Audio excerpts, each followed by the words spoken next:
Paano ba na-define ng Pilipino? Mayroon bang mga specific na katangian para mapatunayan na ikay isang Pinoy? Sa vlog na ito, bukod sa pagsagot sa mga tanong na yan, aalamin din natin kung sino ba ang unang tinatawag na Pilipino at kung anong kahalagahan niya sa kasaysayan ng Pilipinas. Sisimulan natin sa isang quotation. Ang hindi lumingon sa pinanggalingan ay hindi makakarating sa paroroonan. Alam mo kung sinong nagsabi nun? E di ikaw, Naitay. Oo nga, pero hindi ako yung pinaka nagsabi nun. Sino kaya? Ha? Nalilito ka yata. Narinig ko sa'yo eh. Hindi, Jack. Si Jose Rizal, yung pambansang bayani. Alam naman pala niya, iba tinanong pa niya ako. Para sa likes lang ba? Mabuhay kayo! Paki-subscribe at sampalin ang kampana. Mabuhay! Ako ang inyong Kakampi na si Puting Pinoy, isang puti na may pusong Pinoy. Apir tayo! Bago natin ipagpatuloy, huwag kalimutan na sampalin ang like at sampalin ang kampana. Sa nakaraang video namin, tinalakay namin ang isang Amerikano na lalaki na gusto ma-identify bilang isang babae na Filipina. Kung gusto niyong panoorin ang video na yon, sampalin ninyo ang video link na ito. Pero pagkatapos ng video na ito, at dahil sa video na yun, napaisip kami kasi marami siyang parang kulang sa kaalaman tungkol sa Pilipinas. May sinabi siya na yung tuk-tuk na Filipino vehicle, pero alam natin mga Kakampi, siyempre, ang tricycle o yung jeepney ay mas angkop dito sa Pilipinas. So parang mali-mali si Jadu, pero kiniklaim niya na siya ay isang Filipino. Yeah. At yan din, di ba? Si Jadu.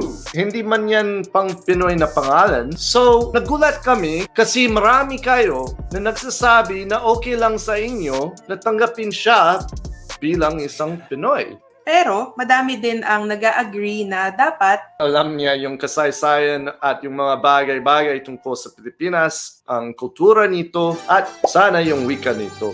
Kaya napaisip ako lalo, ano kaya ang ibig sabihin ng pagiging Pilipino? At batay sa nalaman natin sa nakarang video, dapat pag-aralan natin ang kasaysayan ng Pilipinas. Alam natin dahil sa colonialism, hindi laging tinatawag na Filipino ang mga tao ng Pilipinas. At hindi rin tinawag na Pilipinas ang archipelago na ito sa sinaunang panahon. Ngunit may mga tao na tumira dito for hundreds of thousands of years. Pero ang mga tao na yun, hindi tinawag na mga Pilipino. wala pang konsepto ng pagiging Pilipino at isang bansa.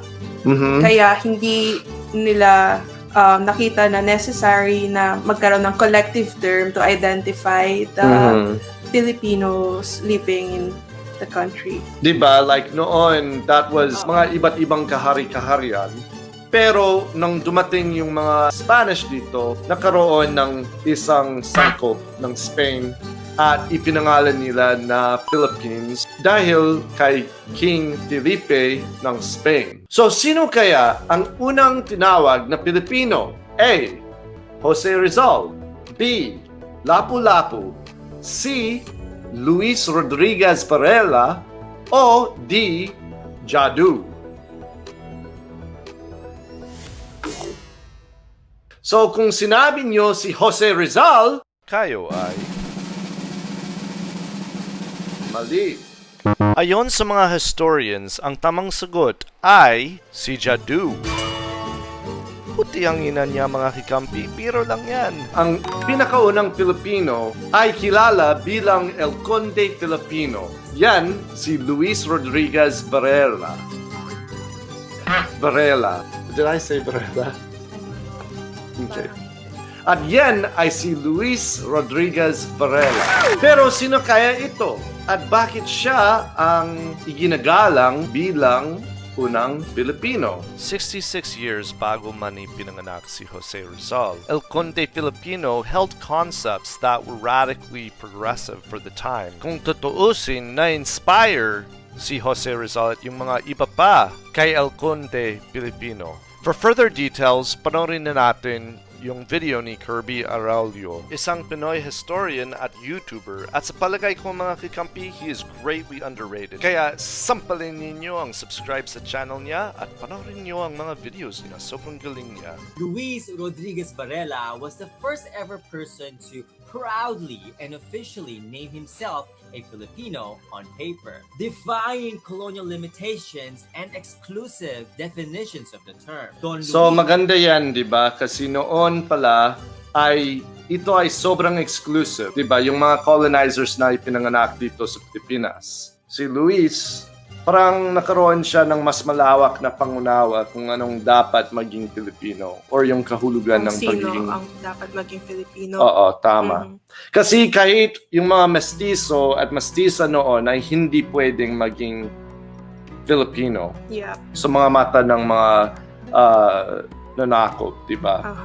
Luis officially reclaimed the term Filipino 66 years before Jose Rizal was even born, and 103 years before the declaration of Philippine independence. It was in the year 1795 when the Spanish monarchy had granted and declared Don Luis a count. And when he was given the chance to choose his own title, Don Luis Rodriguez Varela had chosen to become El Conde Filipino. Hindi ba maganda yan kasi may kapangyarihan siya, ginamit niya yung prestige niya, yung privilege niya para makaroon ng mas magandang adhikain para sa bansa.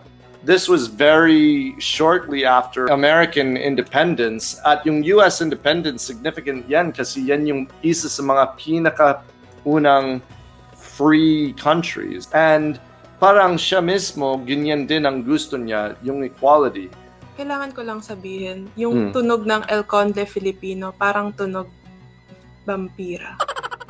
Literally, the Filipino count. But how does that even make So marunong sense? siyang bumilang. It was a Count. Spanish count. So Tama. how does that make him Ha. patriotic or nationalist? First, while we can never be 100% sure of his race nor the true makeup of his ethnicity, Don Luis was born in the Philippines and he fully embraced the islands as his home. So and the maari- people as his own. And Kaya maaring hindi siya Pinoy, as in yung dugo niya. Maaring hindi siya, walang mix. Like maaring puti lang siya. Pero parang nakaroon siya ng magandang adhikain para sa mga Pinoy.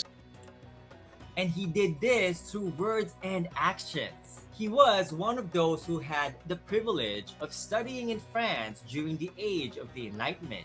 Inspired by the French ideas Revolution. sweeping Europe, he brought this knowledge and wisdom back to his motherland, the Philippines. Actually, ang alam ko rin, si Jose Rizal, na-influensya siya ng ni Victor Hugo, Les Miserables. Yan ang isa sa mga pinaka nag-inspire kay Jose Rizal para magsulat tungkol sa revolution para sa Pilipinas. Use these enlightened ideas to understand and address the issues and concerns facing the people of 18th century Philippines. He was an ilustrado, but despite being born and raised with such tremendous privilege, El Conde Filipino advocated for extensive social changes in the archipelago to overhaul this corrupted and oppressive colonial society. He stood up for social justice at a time when Western imperialism was rising to its peak and wreaking havoc across all inhabitable continents. He was a prolific writer who wrote not just for the sake of writing or academics, but may to layunin. actually push for lasting social changes. In one of his most famous publications, the historic proclamation El Conde Filipino took a stand to demand the following: to demand equality for all the inhabitants of the island, whether or not they were Spanish by birth. In other words, equality regardless of your race or the color of your skin. He demanded to improve the education system and even called for a free public primary education. Money and Actually, isang paraan yan kung paano maapi ang mga tao ay wag mo silang bigyan ng education. Ganyan ang ginawa ng US sa mga African Americans is para hindi sila makaangat sa buhay, para hindi sila mapapaisip na magkaroon ng revolution. So, isa siyang parang sangkap ng Nanakop. pananakop. Ganon Tama. din mismo yung dahilan kung bakit after 333 years ng occupation ng mga Spanish dito ay hindi marunong mag-Espanyol yung mga tao. Hindi natutong yung karamihan unless privileged ka nga. Wanted the islands to break free from foreign influence in business. He wanted to promote local economic development to benefit the local communities. Ibig sabihin, isa siyang kakampi. Diba? Isa sa mga famous articles daw na ginawa niya ay a crime against a native should be more severely punished than a crime committed against a fellow Spaniard. Wow! Maganda yan. Parang siya mismo, naisip niya na hindi maganda yung pananakop. Hindi maganda yung pagtrato ng mga Espanyol sa mga Filipino dito. Oo. He advocated for more participation in all levels of government as well as in the local church. Because back then, even within the Catholic Church, racism, oppression, exploitation, and corruption were still terribly widespread and targeted against people of color. He Tama. Hindi dapat kalimutan, kahit yung pagkakaroon ng religion dito or kahit saan, may mga issue din, di ba, tungkol sa racism. Like may mga ibang Christian noon na may idea sila tungkol sa white supremacy na tinatawag.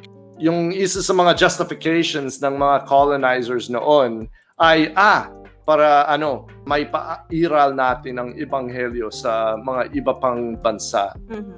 So, dapat suriin din natin yung mga ganyan bagay sa kasaysayan ng mga religion and religious institutions.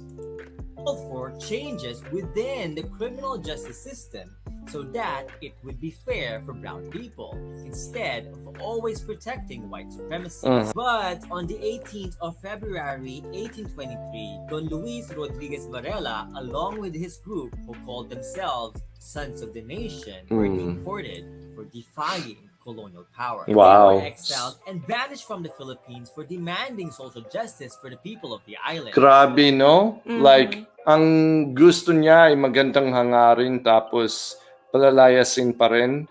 So, para sa akin, isa sa mga pahiwatig or matututunan dito is hindi lahat ng batas ay patas. Hindi lahat ng what's legal or what's acceptable ng lipunan or ng pamahalaan ay laging tama.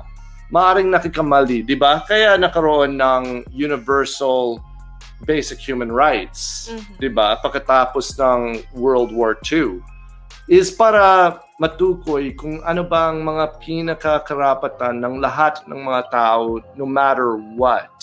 Tsaka kaya rin naman constantly merong mga reforms kasi Yeah, nagbabago exactly. ang Amendments. panahon. Nagbabago din ang kaalaman natin. Oo.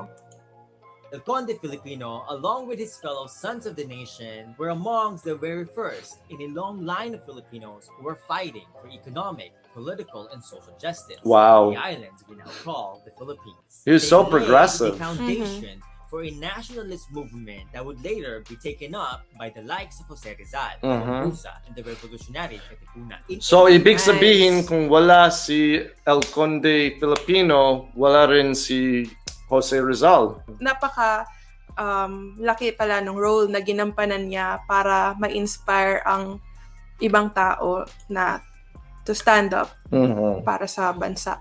In 1887, 64 years after their exile, the young Jose Rizal published Noli Me Tangere, the Yon. first of his two novels. Sampalin ng like, that 1,000 inspired likes. indigenous Filipinos, Babasahin ko including in Andres kabuuan. Bonifacio, to take a stand, to rise up and demand equality, liberty, and justice, to fight for the freedom of the motherland, and to demand justice for the oppressed. In essence, and in its very core, claiming and reclaiming our identities, be it being Filipino or Filipinx or whatnot, is a powerful step and a political choice. And that being Filipino, despite the term having deep roots in colonialism, can also be grounded and be reclaimed to take a stand for liberty and justice. But Nice. this can only be done through taking actions for the love of the motherland and in the service of its people, our people. Para sa akin, ang maganda talaga ay lumingon tayo sa nakaraan at matuto tayo. Noon, yung pagiging Filipino ay pagiging puti lang. Pero ang isa sa mga natutunan ko tungkol kay Luis Rodriguez Varela ay pwede natin baguhin ang mga bagay. Pwede natin baguhin ang mga konsepto para maging mas patas, para maging mas maganda at maunlad ang kalagayan natin dito sa mundo. Mas pinalawak ang pag-iisip ko. The thing I loved about this was parang ang naituro niya is yung pagiging Pilipino ay pagiging patas and for equality. For me, ang ganda ng paliwanag niyon sa pagiging Pilipino. Hindi lang basta nakatira ka sa Pilipinas at alam mo, tinatamasa mo yung mga magagandang bagay dito, yung karangyaan ng bansa, ay masasabi mo ng Filipino ka. Para kay Luis noon, hindi enough na nakatira siya dito. Kailangan merong gawing pagbabago. Yan siguro, sa mga ganyan bagay, makikita natin yung bayanihan, 'di ba? Yung pagtulong-tulungan para magiging patas para sa lahat.